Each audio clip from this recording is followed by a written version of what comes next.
The modern industrial world is built on the foundation of trial and error, a slow and expensive process of physical experimentation that has governed human progress for centuries. Whether we are discussing the steel in a skyscraper, the lithium in a battery, or the fertilizer that feeds half the planet, every material we currently use was discovered through a repetitive cycle of mixing chemicals and testing them until they worked.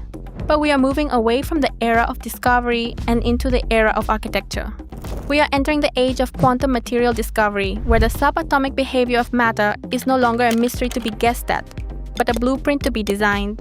To understand the magnitude of this shift, you have to look at the computational wall that classical physics has hit.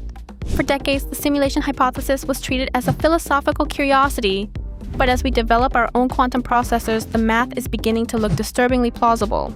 In a classical system, simulating even a simple molecule like caffeine would require a computer the size of a planet because the math involved in tracking every electron's probability cloud grows exponentially. Because we cannot simulate reality, we use approximations like density functional theory. But quantum computers do not approximate, they emulate. They operate on the same laws of physics as the atoms they are trying to map. If our universe functions through lazy loading, where particles only decide their state when observed, then we are seeing a direct parallel to how we optimize digital environments to save processing power. The evidence of this universal operating system is hidden in the very fabric of space-time.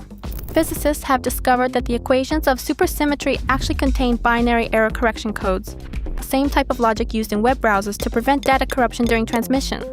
Furthermore, the existence of the Planck Length suggests a maximum resolution to the universe, a pixel size below which space itself ceases to exist. We are moving toward a realization that the speed of light is not just a physical limit but a clock speed, the maximum rate at which information can be processed across the network of reality.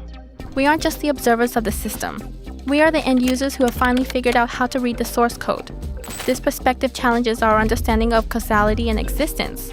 If the universe is a simulation, then the laws of physics are merely the constraints of the software.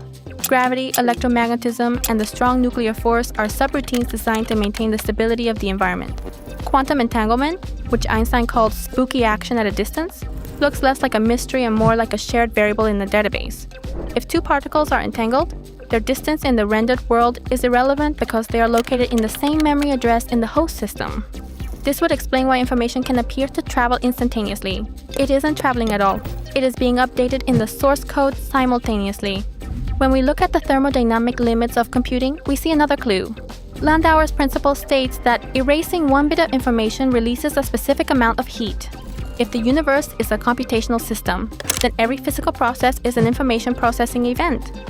The expansion of the universe could be viewed as the allocation of more memory, and the heat death of the universe could be the ultimate state of maximum entropy, a system that has run out of processing cycles.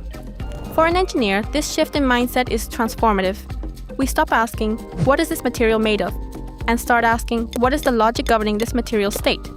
We begin to see the world not as a collection of objects, but as a series of nested algorithms. This is the ultimate high ground of science. It is the realization that the universe is not just like a computer, it is one. And for the first time in human history, we are learning how to write the software. This transition from being governed by the laws of physics to being the architects of them is the defining journey of the 21st century. As we continue to refine our quantum hardware, we are essentially building the tools to peer over the edge of the simulation. We are moving from the cave of shadows into the light of the source code.